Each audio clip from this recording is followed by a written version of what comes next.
중년 이후 건강한 삶을 위해 반드시 끊어야 할 습관들이 있습니다. 평소에는 사소해 보일 수 있지만 이 습관들은 시간이 지날수록 건강에 치명적인 영향을 미칠 수 있습니다. 지금부터 중년이라면 반드시 멈춰야 할 것들을 구체적으로 살펴보겠습니다. 첫 번째, 고탄수화물 중심의 식사입니다. 흰쌀밥, 흰빵, 설탕이 많이 들어간 음식들, 익숙하다고 해서 계속 섭취하고 계신가요?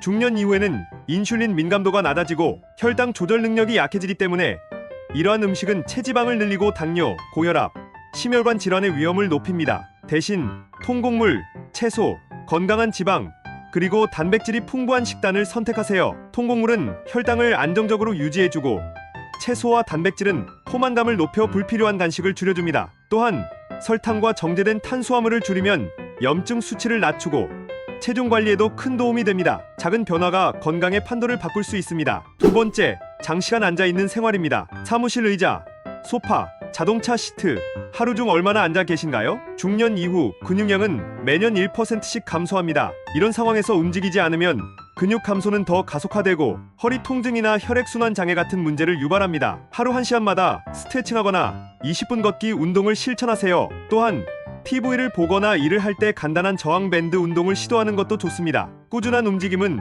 근육량 유지뿐 아니라 심혈관 건강에도 매우 중요한 역할을 합니다. 세 번째, 과도한 카페인 섭취입니다. 많은 분들이 커피와 차로 하루를 시작합니다. 하지만 중년 이후에는 카페인에 대한 신체 민감도가 높아지고 신진대사 속도도 느려지기 때문에 과도한 섭취는 수면 장애, 심박수 증가, 그리고 위장 장애를 유발할 수 있습니다. 하루 2잔 이하의 커피로 제한하거나 디카페인 음료로 대체해보세요. 특히 오후 2시 이후에는 카페인 섭취를 줄이는 것이 좋습니다. 수면의 질을 높이는 것이야말로 중년 건강의 핵심이기 때문입니다. 네 번째, 만성적인 스트레스 방치입니다. 스트레스는 단순히 기분을 나쁘게 하는 것이 아닙니다. 심혈관 질환, 소화 문제, 면역력 저하까지 다양한 건강 문제를 야기합니다. 스트레스를 방치하면 우울증이나 불안 장애로도 이어질 수 있습니다. 스트레스 해소를 위해 명상, 호흡 운동, 요가 혹은 자연 속 산책을 시도해보세요. 단순한 것처럼 보이지만 매일 10분의 마음 정리 시간이 장기적으로는 큰 차이를 만듭니다. 다섯 번째, 자기 건강에 대한 무관심입니다.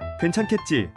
나중에 확인해보자는 생각으로 건강검진을 미루고 계신가요? 중년은 많은 질병이 발병하는 시기입니다. 조기 발견이 가능한 암부터 심혈관 질환, 골다공증까지 정기적인 검진은 생명을 구할 수 있습니다. 적어도 1년에 한 번은 필수 검진을 받고 특정 질환의 가족력이 있다면 더 자주 확인해야 합니다. 건강은 나중에 돌아갈 수 없는 선택지입니다. 여섯 번째, 무심코 사용해온 유해 제품들입니다. 집에서 사용하는 가공된 화학 제품이나 방부제, 합성 첨가물이 포함된 제품은 시간이 지나면서 암과 호흡기 질환의 위험을 높일 수 있습니다. 예를 들어 오래된 플라스틱 용기, 향이 강한 방향제, 그리고 방부제가 많은 가공식품들은 건강에 해로울 가능성이 있습니다. 자연일의 제품으로 바꾸고 가능하다면 집안을 자주 환기하세요. 중년 이후 우리의 몸은 변화를 겪습니다. 그러나 이 변화를 어떻게 관리하느냐에 따라 남은 삶의 질은 크게 달라질 수 있습니다. 오늘부터 해로운 습관 하나씩 멈추고 더 나은 내일을 위한 첫걸음을 내디뎌보세요. 당신의 몸은 그 노력을 반드시 보답할 것입니다.